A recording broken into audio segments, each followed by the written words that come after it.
Bien, ¿estamos listos? Abran su Biblia por favor en Romanos capítulo 12.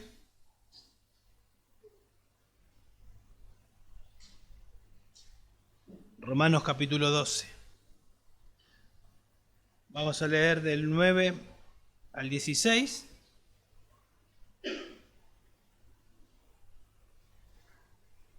Dice así la palabra de Dios: el amor sea sin hipocresía, aborreciendo lo malo, aplicándose a lo bueno. Sean afectuosos unos con otros con amor fraternal, con honra, dándose preferencia unos a otros. No sean perezosos en lo que requiere diligencia, sean fervientes en espíritu, sirviendo al Señor, gozándose en la esperanza, perseverando en el sufrimiento, dedicados a la oración, contribuyendo para las necesidades de los santos, practicando la hospitalidad. Bendigan a los que los persiguen, bendigan y no maldigan. Gócense con los que se gozan y lloren con los que lloran. Tengan el mismo sentir unos con otros, no sean altivos en su pensar, sino condescendiendo con los humildes. No sean sabios en su propia opinión. Y vamos a continuar con lo que habíamos dejado hace 15 días. Vimos versículo 9 al 13, hoy nos toca ir del verso 14 hasta el verso 16. Solo recordarles que esta es, como venimos diciendo, cada vez que entramos a este capítulo, es la parte práctica de Romanos. Los primeros 11 capítulos, Pablo explica el Evangelio de manera profunda, de manera detallada, donde muestra la necesidad del ser humano y donde también muestra las múltiples misericordias de Dios derramando para satisfacer la necesidad del creyente. Pablo queda abrumado, asombradísimo ahí del verso 33 al 36 del capítulo 11, y entonces comienza el 12 diciéndonos cómo debemos reaccionar a tanta misericordia, a tanta gracia que Dios ha derramado sobre el creyente para conseguir la redención del creyente. Cuando se enseña la Biblia, el propósito de la Biblia es la aplicación, ¿no? La Biblia no nos fue dada para informarnos nada más, sino para transformarnos. Dios se propuso formar a Cristo en nosotros, por lo tanto no es solo informar, sino es transformarnos. Entonces, si capítulo 12, la parte práctica, podemos decir que Pablo escribió Romanos para llegar hasta este momento y entonces decirnos cómo reaccionar. Puso el fundamento, el cimiento, y ahora es cómo debemos reaccionar en base a todas esas misericordias que hemos recibido y que disfrutamos. Y la respuesta, si miramos ahí en el primer versículo, es entrega total, adoración a Dios, amor a Dios, entregar toda mi vida. Acá estoy, Señor. ¿Sí? Eso, así comienza el versículo 1. Os ruego por la misericordia de Dios, por todas esas misericordias, que presenten sus cuerpos. Entonces soy transformado en mi mente por la palabra de Dios. Amor a Dios, adoración a Dios y entonces servicio a la iglesia. Del 3 al 8, dones que Dios repartió para que podamos servir en la congregación. Y luego del 9 en adelante, del 9 al 21, cómo debe ser mi relación con los hermanos y con otros afectados por el Evangelio, todo esto. ¿Sí? Entonces podemos decir que primero debo estar listo para entregar mi vida al Señor, 12, 1 y 2, y entonces para servir a la iglesia y al mundo. Para glorificar a Dios en mis relaciones con los hermanos y con otros. ¿Sí? Ahora, ya dijimos que vimos versículo 9 al 13, espero que se acuerden de lo que hemos estudiado ahí.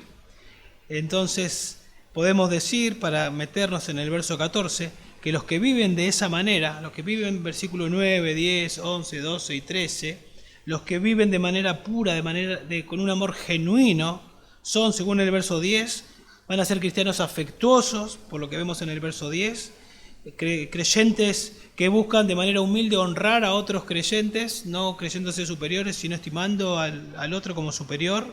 Según el verso 11, sirviendo al Señor de manera apasionada, de manera entusiasta, podemos decir, con todo el corazón, celoso, diligente de la gloria de Dios. En el verso 12, con gozo esperando al Señor mientras enfrentamos pruebas, momentos difíciles, esperamos al Señor y mientras esperamos al Señor estamos perseverando en la oración y también abriendo nuestro corazón y nuestro hogar para recibir a los hermanos y a los que necesitan, ¿no?, de nuestra ayuda. Y cuando vivimos de esa manera, y si usted vive de esa manera, usted va a estar viviendo conforme al carácter de Cristo. Vamos a poder unirnos a lo que dice Pablo: ya no vivo yo, Cristo vive en mí, porque así vivió Cristo. Y si vivimos de esa manera, ¿sabe lo que va a pasar? Vamos a glorificar a Dios, ¿sí? Vamos a influenciar a los que están a nuestro alrededor, algunos van a ser atraídos, pero tal vez y muy probable que la mayoría nos va a rechazar, nos va a aborrecer, porque vivir de esa manera es ir a contramano del mundo. Y vamos a recibir aborrecimiento y vamos a recibir persecución. ¿Y qué hacemos? ¿Cómo reaccionamos cuando somos aborrecidos? Bueno, ahora el verso 14 nos dice cómo tenemos que reaccionar. Y podemos decir, podemos llamar a este punto de la siguiente manera: el amor genuino, porque venimos hablando de eso, demanda bendecir en lugar de bendecir. El amor genuino, ¿sí?, el amor cristiano, demanda bendecir en lugar de maldecir. Bendecid a los que os persiguen, bendecid y no maldigáis. Pablo venía hablando, verso 9 al 13, de la relación entre los creyentes, y ahora en el verso 14 incluye a los incrédulos. Eso es lo que hace. Y aquí nosotros vamos a hacer algunas preguntas al versículo para ir desarrollándolo y ir explicándolo. ¿A quiénes bendecimos? Bueno, acá el versículo nos dice: a los que os persiguen. A eso tenemos que bendecir. Y la idea de los que nos persiguen es que nos persiguen con la intención de hacernos daño. Y ustedes saben que ese daño puede ser más intenso o menos intenso. Creo que ninguno de nosotros sufre al nivel que sufren en otros países, que son perseguidos los creyentes para matarlos por causa de su fe. Pero de una u otra manera, si vivimos cristianamente, vamos a recibir rechazo, tal vez el rechazo en la propia familia, en el barrio, en la fábrica donde vivís, en la universidad. Por vivir a Cristo vas a ser aborrecido y de alguna manera vas a ser perseguido. Y la pregunta que también nos hacemos es: ¿por qué nos persiguen?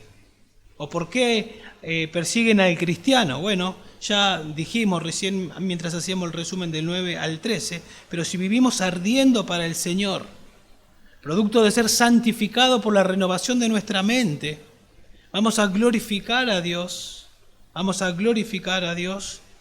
a influenciar a algunos, como dijimos, pero también vamos a ser perseguidos. ¿Quién vivió de manera perfecta? ¿Quién vivió de manera perfecta la voluntad de Dios? Jesús. Fue perseguido. ¿Qué esperamos nosotros? ¿No? Pablo podemos decir, dice: para mí el vivir es Cristo. De alguna manera, esto es la vida cristiana. Para mí el vivir es Cristo, vivir a Cristo. Y si vivimos a Cristo, si vivimos conforme a lo que la Biblia nos enseña, vamos a padecer persecución. Tenemos que esperar eso, nos va a pasar eso. Entonces nos persiguen porque estamos viviendo no conforme al mundo, sino conforme a la Biblia. Y me tengo que preguntar yo, si todo está bien, si nadie me persigue, si le caigo bien a todos. Me tengo que preguntar, ¿qué pasará? ¿Será que estoy viviendo conforme a las Escrituras? Porque cuando vivimos conforme a las Escrituras, esto es lo que va a pasar. Esto es lo que va a ocurrir. Según Primera de Pedro 3:17, Pedro le escribe a sus ovejas, podemos decir, que están sufriendo, y les dice que van a sufrir, si la voluntad de Dios así lo quiere, por hacer el bien. Es decir, que por hacer el bien, por vivir cristianamente, Dios soberanamente puede permitir el que seamos perseguidos. Entonces, ¿qué hacemos? ¿Y qué significa? ¿Qué hacemos? Bueno, acá nos dice bendecid. ¿Y qué significa? Vamos a ver. Hay un mandato positivo y hay un mandato negativo. Bendecid, y nos dice que también no debemos maldecir. Bendecir en este contexto significa que deseamos y buscamos el favor de Dios sobre ellos. ¿Sobre quiénes? Sobre los que nos persiguen.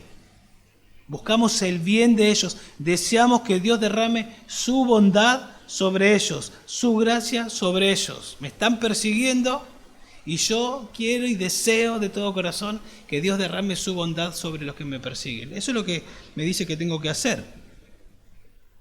Y así debe ser de manera continua, así debe ser nuestro estilo de vida, porque debemos vivir bendiciendo, bendecir, es un mandato, en una opción, y está en tiempo presente. La idea es que es eso así debo vivir, continuamente. Si se intensifica la persecución, esto es lo que tenemos que hacer. Así debemos vivir.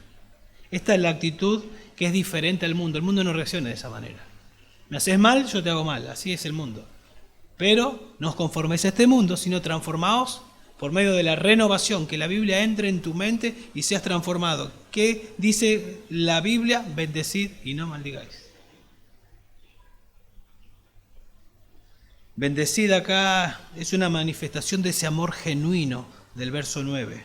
De ese amor que se aparta de lo malo, como vimos, y se apega a lo bueno. Me aparto de lo malo, ¿de qué? De tratar a la persona como a mí me trata mal, yo te trato mal. Me aparto de lo malo y me apego a lo bueno. ¿Qué es lo bueno? Bendecid al que te persigue. Eso es lo que está diciendo acá. Y sin dudas es una de las maneras, dijo alguien, más llamativa de la manera transformada de pensar, porque así no reacciona el mundo. Cuando alguien reacciona de esa manera es porque realmente su vida está siendo transformada por la palabra de Dios. Tal vez en este mismo momento o en este presente, usted está siendo perseguido y se le viene a la mente a alguien. Lo están persiguiendo de una u otra manera, en el contexto donde usted se maneja. Bueno, primero que nada, asegúrese que lo está persiguiendo porque está viviendo a Cristo. Y si lo están persiguiendo porque está viviendo a Cristo, la respuesta acá está: bendiga y no maldiga. Esto es lo que tenemos que hacer. Entonces preguntamos, ¿cómo lo hacemos? Ya sé que tengo que bendecir, que tengo que desear el bien. ¿Cómo lo hago? Bueno, esto no es una enseñanza de Pablo directamente. Esta es una enseñanza que viene de Jesús y por extensión Pablo la está enseñando. Jesús dice allá en Lucas 6:27, pero a vosotros, los que oís, os digo, amad a vuestros enemigos, dijo Jesús. Amad a vuestros enemigos, haced bien a los que os aborrecen, bendecid a los que os maldicen, orad por los que os vituperan. Y luego viene a continuación lo que conocemos: si te pegan en una mejilla, mostrarle la otra; si te pide la capa. Bueno, básicamente todo lo que tenemos, lo que viene a continuación es que no haya venganza personal. Eso es lo que está diciendo. No procuren vengarse ustedes. Y lo que sí nos dice el Señor y enfatiza es: busquen el bien de esas personas que les hacen mal. Busquen el bien, amen, hagan el bien, bendigan, oren por ellos. Y Pablo acá está extendiendo la enseñanza de nuestro Señor Jesús. Entonces, ¿de qué manera yo puedo buscar el bien? Porque lo que me está enseñando Pablo, lo quiero poner en práctica. Bueno, acá Jesús me dice: orad. Comienza ahora. Seguramente va a costar. Tal vez la oración podría comenzar: Señor, perdóname porque la verdad que no tengo muchas ganas de orar por esta persona. Pero ayúdame porque tu palabra dice que tengo que desear el bien. Yo quiero que mi amor sea genuino. Quiero amarlo, Dios, por favor. Sé que derramaste ese amor sobrenatural sobre mí cuando me salvaste. Sé que con ese amor yo te puedo amar a vos y puedo amar al prójimo y aún a mis enemigos. Ayúdame, Dios. Ayúdame a hacerlo. Y nuestro Señor Jesús no solo lo enseñó, sino que lo ejemplificó en el momento más duro de su vida terrenal, que fue cuando Él fue clavado, subido allí en aquella cruz, y todas las personas lo aborrecían. ¿Por qué lo mataron? ¿Qué hizo de mal? Obviamente Dios soberanamente guió todo, las personas son responsables de lo que hicieron, pero Él, ¿qué hizo? Oró por ellos, buscó el bien de ellos. Imagínense, rechinando los dientes, riéndose, burlándose, y el Señor oró por ellos. No le tomes en cuenta este pecado. Y nosotros sabemos que unos 50 días más tarde, muchísimos de ellos seguramente comenzaron a ser los primeros miembros de la iglesia primitiva, fueron salvados. El Señor deseó que el favor del Padre caiga sobre ellos. Ah, bueno, pero es Jesús, es Dios hecho hombre, es fácil para Él. Esteban, ¿por qué lo aborrecieron? porque con amor estaba tratando de corregir a los líderes que estaban equivocados, que habían pedido por Jesús, y él les enseñó toda la Biblia para mostrarle que se equivocaron, que era el Mesías, que tenían que arrepentirse y creer en él. Rechinando los dientes comenzaron a apedrearlo, y mientras lo apedreaban, él dijo: no le tomes en cuenta este pecado. Y entre ellos había un tal Saulo de Tarso, que un tiempo después el favor de Dios cayó sobre esa persona, y es el autor de esta carta. Nuestro Señor Jesús se paró y miró la ciudad de Jerusalén y dijo: Jerusalén, Jerusalén, la que mata a los profetas y apedrea a los que le son enviados. ¿Cuántas veces quise juntar a tus hijos como la gallina a sus pollitos debajo de sus alas y no quisiste? Dios te manda profetas y lo matás, te manda profetas y lo matás. ¿Cuántas veces quise y sigo amándote y quiero? Sigo procurando hacerte el bien, aunque me haces el mal. Y antes de ir a la cruz, Jesús se acercó a la ciudad y al ver la ciudad dice que lloró sobre ella. Lucas 19:41. Y a continuación dice que lloró por la ceguera de la ciudad. No se entristeció. No se burló, perdón. No dijo: embrómense ahora. Embrómense, ustedes me rechazaron. Lloró por ellos.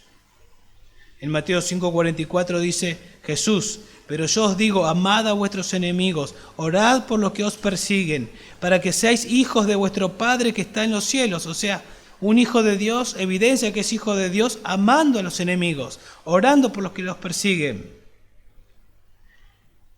Porque Él, Dios, hace salir su sol sobre malos y buenos, llover sobre justos e injustos.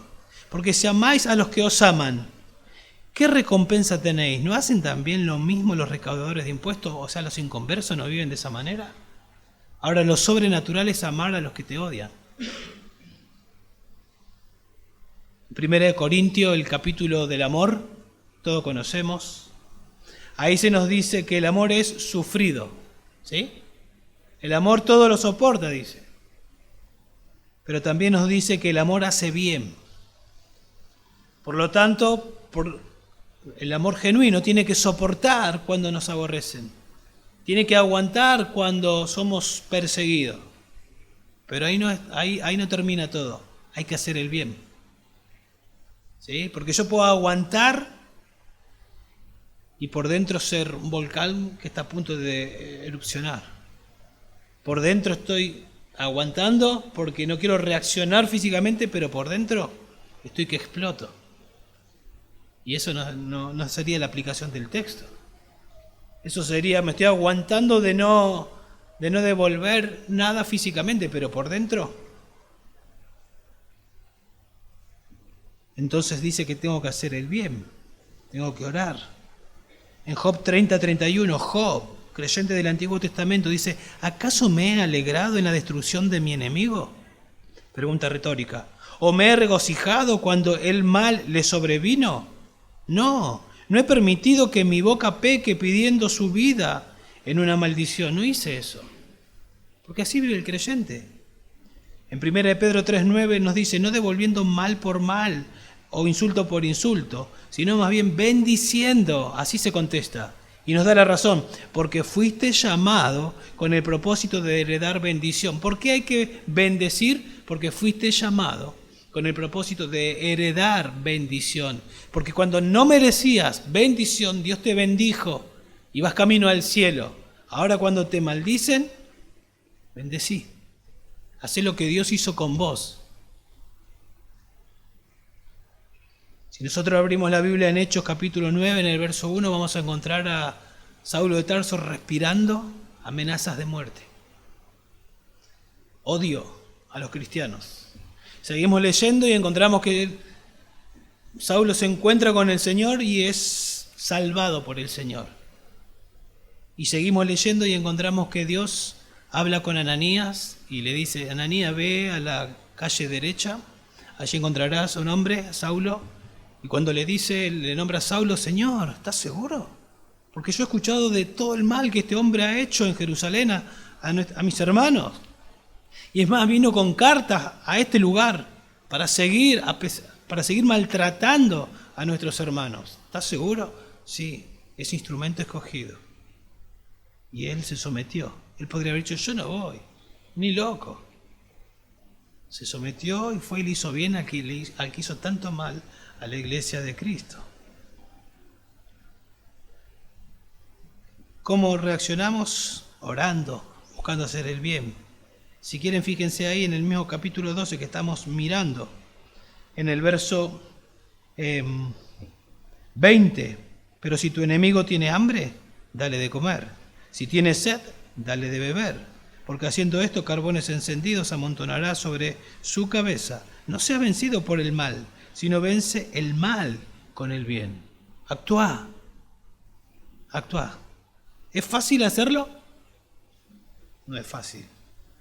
No es fácil. Imagínense en lugares donde la persecución es más intensa. El mandamiento es el mismo. No es fácil. No es fácil. Y no es fácil, y nos damos cuenta que no es fácil porque Pablo acá 2 veces dice bendecid, bendecid. ¿No sabía escribir Pablo? ¿Por qué le enfatizas 2 veces? Y encima le agrega algo negativo. Y no maldigáis. Bendecid, bendecid y no maldigáis. ¿Por qué? Porque sabe, inspirado obviamente por el Espíritu Santo, que es difícil. Que es difícil, no es fácil. No estamos diciendo que es fácil, pero es lo que tenemos que hacer. Alguien dijo, este mandamiento no solo es difícil, sino que es contrario por completo a la naturaleza humana. Es más, esto se escuchó por primera vez de los labios de Jesús. Ni en el mundo griego ni en el mundo judío había una enseñanza tal de bendecir a los que te persiguen. Es sobrenatural esto. Cuando en la iglesia primitiva comenzaban a ver a los cristianos vivir de esta manera, era impactante. Era impactante. Tal vez no sería tan complicado abstenernos de maldecir, no sería tan complicado. Pero se nos pide dar un paso más, ¿bien? Bendecir, hacer el bien, desear el bien de la persona. Y es lo que tenemos que hacer. Cuando dice no maldecir no pidas que Dios traiga ruina contra esa persona. Y yo sé que ninguno de nosotros va a orar de esa manera. Pero tal vez lo deseamos profundamente. Que le vaya mal. Que le vaya mal. En una oportunidad, Juan y Jacobo dijeron, Señor, ¿quiere que oremos para que descienda fuego del cielo y los consuma a estos samaritanos? ¿Se acuerdan? Y el Señor los encaminó y les enseñó, yo no vine a destruir las almas, vine a salvar las almas. El mundo va a responder amor con amor, pero nosotros tenemos que marcar la diferencia, mostrar amor cuando nos aborrecen. Eso es vida cristiana. Eso es sobrenatural. Eso no es sencillo. No es fácil de hacerlo. El amor inevitablemente desea lo mejor para otras personas sin importar quién sea. ¿Escucharon eso? El amor inevitablemente desea lo mejor de la otra persona, sea quien sea. En este caso, si es el que te persigue. El amor desea lo mejor. Quiero que sea salvo. Quiero que se arrepienta, pero que se arregle con otro. Voy a orar por él, voy a predicarle. Nuestra carne dice, maldecilo, pero acá Dios nos dice en su palabra, pedime que lo bendiga. Eso es.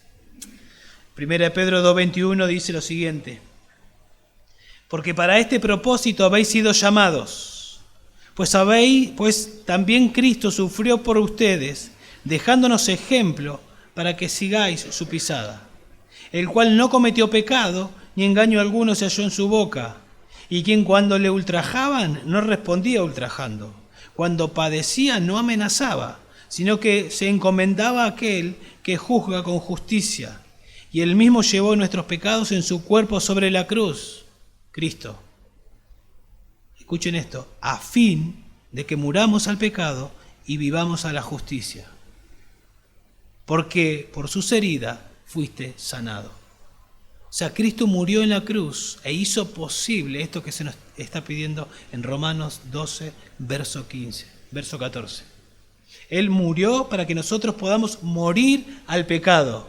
Ya el pecado no nos debe controlar más. Si hay una lucha, Pero ya no somos esclavos del pecado. Él murió y resucitó para que vivamos a la justicia, para que podamos resistir al pecado y para que podamos vivir de una manera que Él nos pide, para que podamos andar en vida nueva, para que podamos bendecir y no maldecir.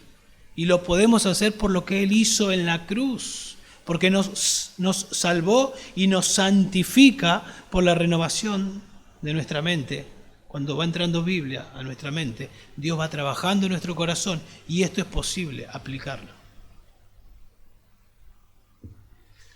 El Señor nos demanda esta clase de obediencia, hermano, que no es tan fácil porque Él nos ha dado una mente renovada y la sigue renovando con su palabra.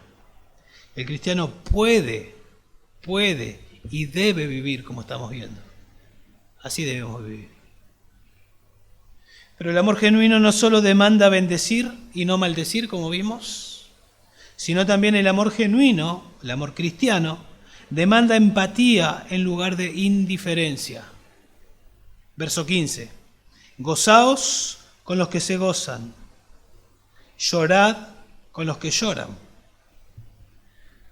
Cuando somos perseguidos, imagínense, no sé si está pasando alguien por esto, o imagínense a alguien siendo perseguido, uno está pensando mucho en uno mismo y hasta se puede encerrar en uno mismo y pensar demasiado en uno mismo, pero acá el verso 15 nos dice, dejá de pensar en vos mismo, pensá en otros y gozate en otros y llorá con otros. Eso también es sobrenatural. Eso es lo que nos manda acá el pasaje. ¿Y con quién debemos gozarnos y con quién debemos llorar? Bueno, algunos comentaristas creen que Pablo está incluyendo a los inconversos, a los no creyentes, porque en el verso 14 los incluyó y ahora dice, bueno, sigue estando ahí los incrédulos. Bueno, yo creo que principalmente tiene que ver con los hermanos y obviamente también están incluidos y se aplica a los no creyentes, sin dudas. ¿Y qué es lo que tenemos que hacer? Bueno, ahí dice, gozaos con los que se gozan, tenemos que gozarnos. Y parece sencillo, parece fácil, pero es sobrenatural esto también. Es sobrenatural. En Gálatas 5:22 dice que el fruto del Espíritu es amor, gozo. Y que el fruto del Espíritu se hace evidente cuando andamos en el Espíritu. Andad en el Espíritu. Cuando andamos en el Espíritu, ¿qué es andar en el Espíritu? Sujetarse a las Escrituras. Se hace evidente el fruto del Espíritu. Amor, gozo.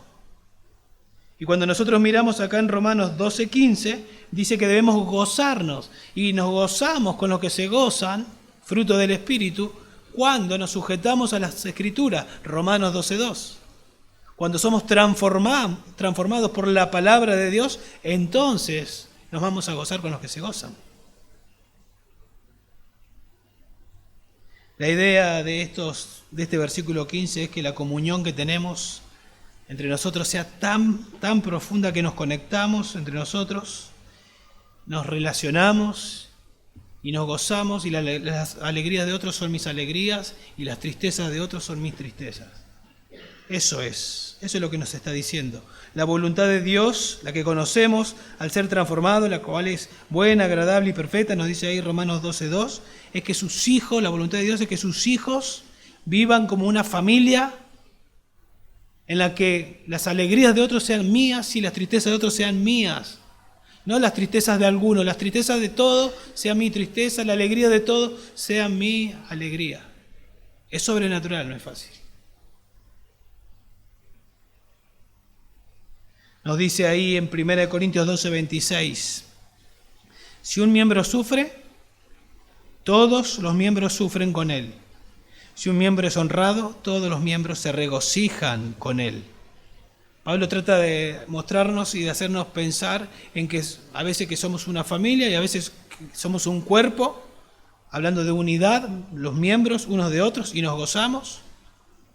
Yo hace un tiempo me cambié de lentes, tenía otros lentes que me partía la cabeza, me di cuenta que era porque necesitaba cambiar de lentes.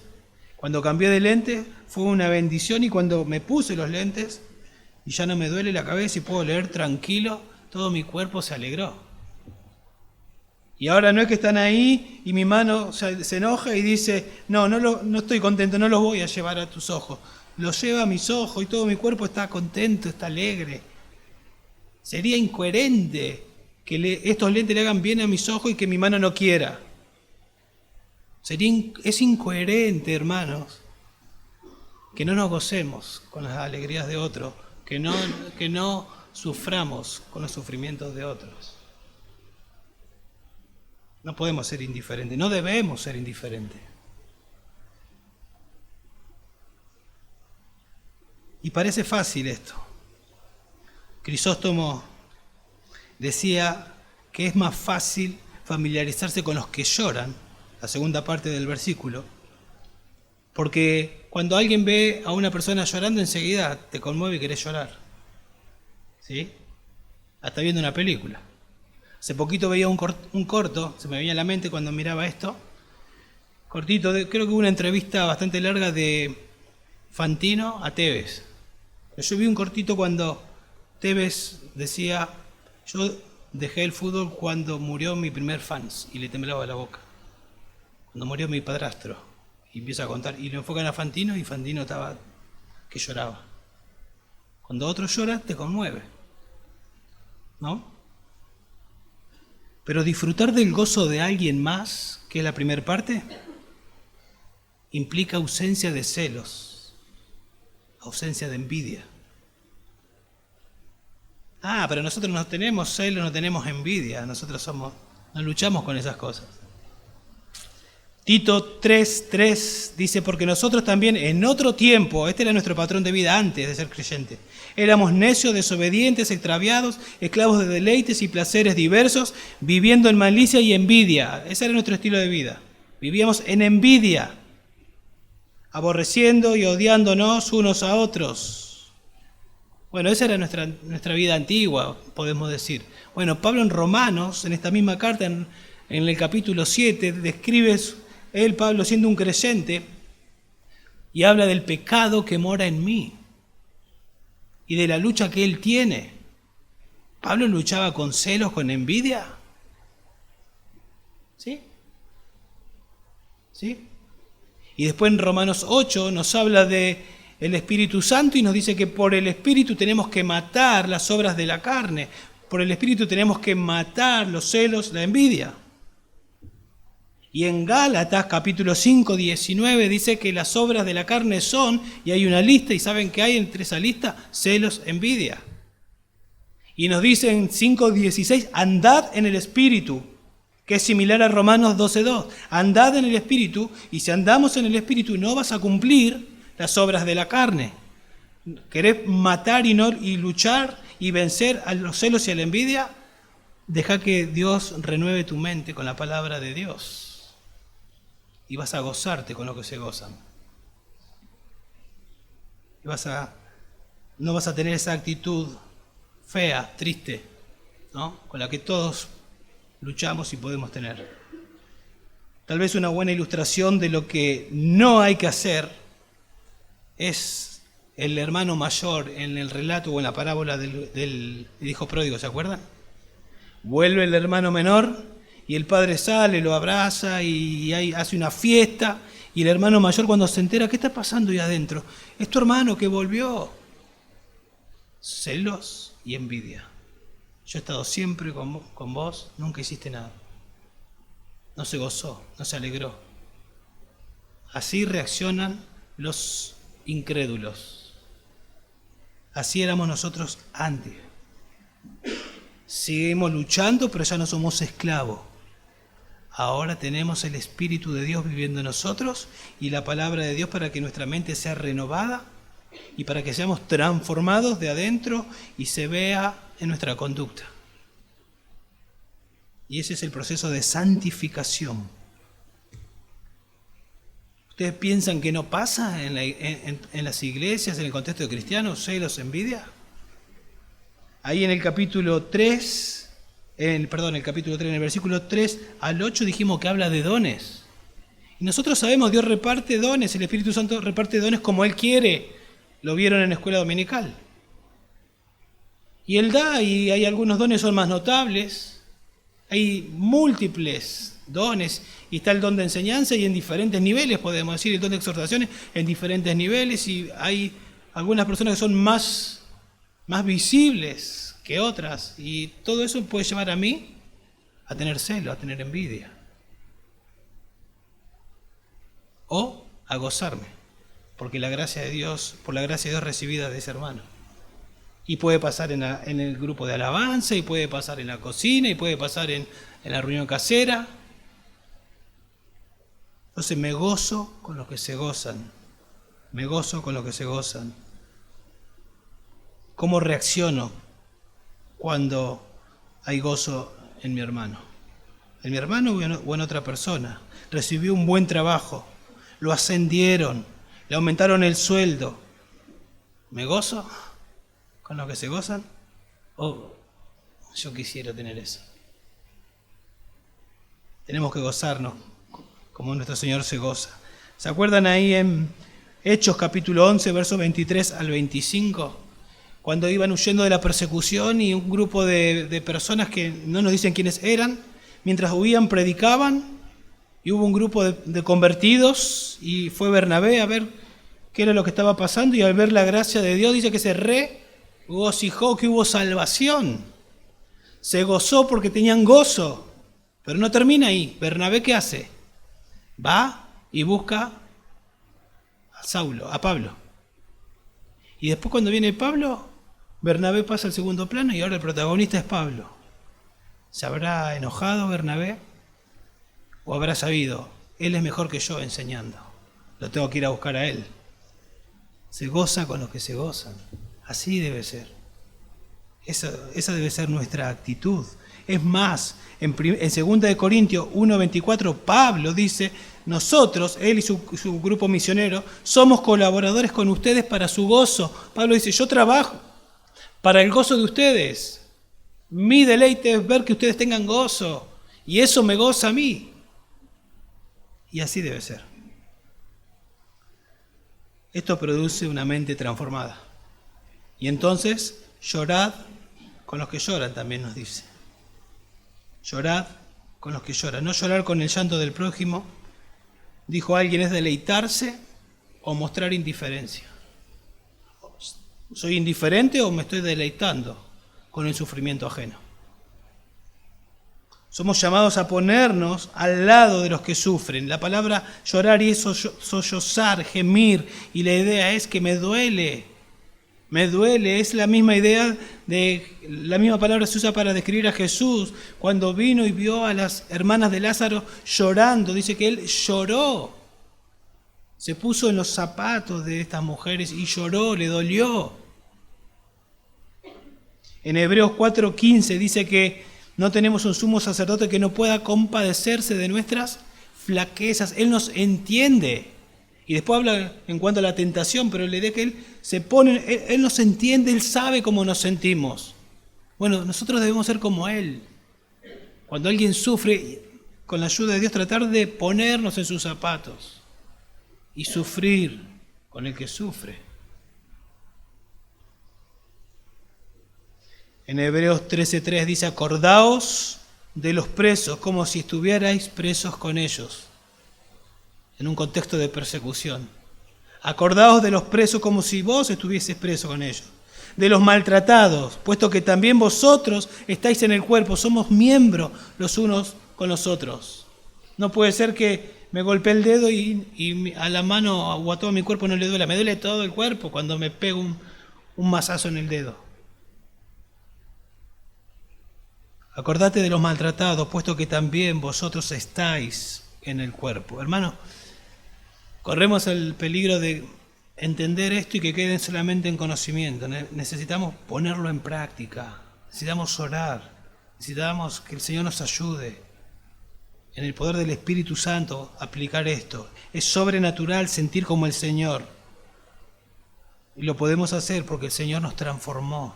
Si no, no nos mandaría a hacer esto. Y aún debemos llorar por aquellos que deberían estar llorando y no lloran. Aquellas personas que el Señor separó y vio a Jerusalén y ellos tendrían que estar llorando porque están rechazando al Mesías, pero ellos no estaban llorando. Y Jesús lloró por los que debían estar llorando. ¿Cuánta gente alrededor nuestra debería estar llorando y no llora? Porque nosotros sabemos las consecuencias, dónde van, qué les espera. Y muchas veces somos indiferentes también. En tu trabajo, alrededor de tu escuela, tu universidad. En el Salmo 119, en el verso 136, dice: lágrimas o ríos de lágrimas corrían por mí por ver a los que rechazaban tu ley, a los que rechazaban tu palabra. Y es interesante que en los mismos esos 8 versículos, este es el octavo, el 136, y en el 130 dice: la exposición de tu palabra alumbra. La exposición de tu palabra alumbra. Y cuando llega el verso 36, yo lloro por los que rechazan tu ley. ¿Por qué llora? Porque está en la palabra de Dios, y la palabra de Dios sensibiliza su corazón. Si realmente amamos a nuestro prójimo como a nosotros mismos, eso es lo que mandó Jesús, esto que se nos pide debería ser posible, debe ser una realidad. Y podemos hacerlo otra vez porque Dios derramó su amor sobre nosotros. Él nos amó primero y ahora podemos amar a Dios entregando nuestra vida, 12:1, siendo transformado en nuestra mente, y amar al prójimo como acá se nos pide. Nehemías 1:4 estaba de copero del rey, un buen cargo. Pero cuando recibe noticia de cómo estaba la ciudad de Jerusalén, esto es lo que dice: cuando oí estas palabras, que era un desastre Jerusalén, me senté y lloré, e hice duelo algunos días, y estuve ayunando y orando delante del Dios del cielo. Pablo decía: ¿quién enferma y yo no enfermo? ¿Le gustaría a usted ser así? Bueno, Dios espera que seamos de esa manera. Ahora, algo notable en estos ejemplos que acabo de compartir y en el que voy a compartir ahora en breve, es que eran hombres de la palabra, hombres apegados a la palabra, que reaccionan de esta manera, que lloran con los que lloran. Jeremías era un hombre lleno de gozo, como nos dice la primera parte del versículo 15. Ahí en Jeremías 15:16 se nos dice: fueron halladas tus palabras y yo las comí. Y tu palabra fue por gozo y por alegría mi corazón. La palabra de Dios alegra el corazón. Yo las comí, yo las saboreé y tuve gozo. Pero ese mismo Jeremías dice en 9:1: ¿quién me diera que mi cabeza se hiciera aguas y mis ojos fuentes de lágrimas, para que yo llorara día y noche a los muertos de la hija de mi pueblo? Están sufriendo las consecuencias del pecado y está llorando, tiene gozo y llora. La palabra de Dios hace eso.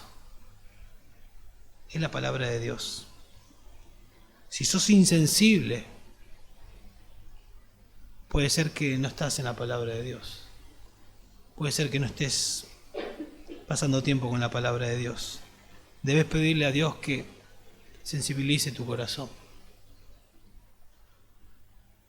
Nunca será posible para nosotros identificarnos realmente con otra persona, ya sea creyente o incrédula, como se nos pide acá, a menos que se nos grave profundamente a nosotros lo que nos dice Romanos 12:1. Os ruego por las misericordias de Dios, por tantas misericordias que yo no merecía, el Señor la derramó sobre mí. Cuando yo entiendo eso, me vuelvo misericordioso, porque yo no merecía misericordia y se me dio misericordia. Cuando nosotros vamos a las bienaventuranzas, se habla de bienaventurados los misericordiosos. ¿Quiénes son los misericordiosos? Los que entendieron su bancarrota espiritual, los que lloraron por su pecado, los que se sometieron al señorío de Cristo, los que tienen hambre y sed de justicia, los que tienen hambre y sed de la justicia de Dios. Entonces reciben misericordia y son misericordiosos.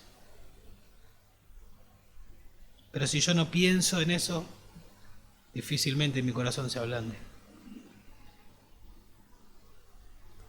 El amor genuino se expresa alegrándome con los que se alegran y llorando con los que lloran. Eso es lo que dice acá el verso 15. Entonces el amor genuino no solo bendice y no maldice, no solo tiene empatía y no indiferencia, sino también el amor genuino, el amor cristiano, demanda humildad en lugar de orgullo. Eso es lo que nos enseña el verso 16. Demanda humildad en lugar de orgullo. Tened el mismo sentir unos con otros, no seáis altivos en vuestro pensar, sino condescendiendo con los humildes, no seas sabio en tu propia opinión. Todo el pasaje está hablando de que no seas orgulloso, sé humilde.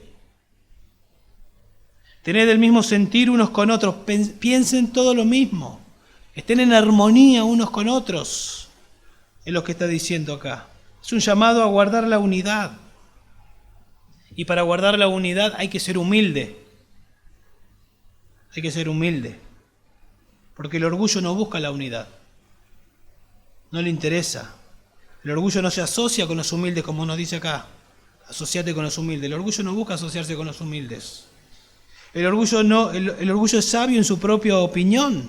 ¿Se dan cuenta? Confronta el orgullo, el verso 16. El humilde, en cambio, une, busca la unidad. El orgulloso divide. El orgullo piensa en sí mismo. El humilde piensa en otros.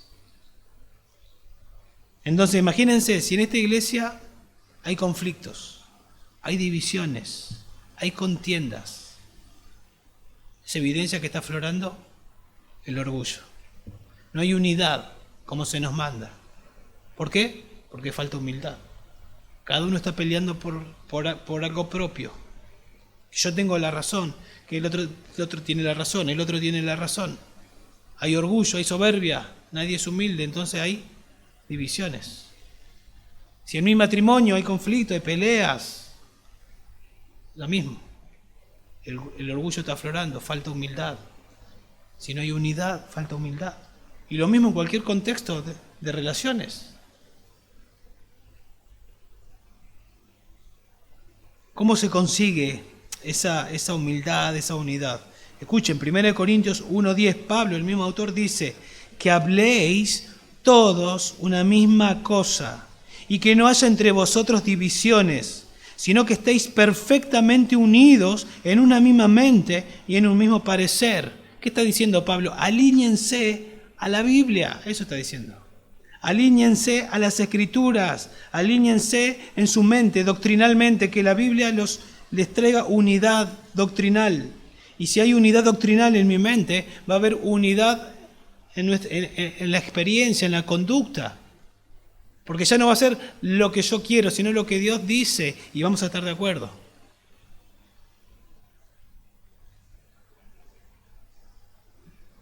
Lo que está diciendo básicamente acá Pablo en esta primera frase es: piensen lo mismo unos de otros. O sea, el argumento de Pablo en esta primera frase es mostrar la misma actitud hacia todas las personas, sin importar su estatus social, étnico, económico de una persona.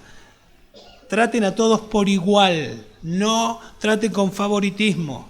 Piensen en su mente igual de todos. Somos la familia de Dios, somos hermanos. Eso es lo que está diciendo. Nuestra actitud para con otros debe fluir de una mente renovada, Romanos 12:2, la cual es contrario a lo que nos dice Santiago capítulo 2, verso 1. ¿Qué dice capítulo 2, verso 1 en adelante de Santiago? No tengan favoritismo entre ustedes. Dice, hermanos, que vuestra fe en vuestro glorioso Señor Jesucristo, que no sea con favoritismo. Si entra una persona con un anillo y lo tratás de una manera, vení, sentate por acá, este es tu lugar, y entra uno con ropa sucia, dice acá esta versión, y lo tratás de otra manera, estás tratando con favoritismo a uno y no a otro.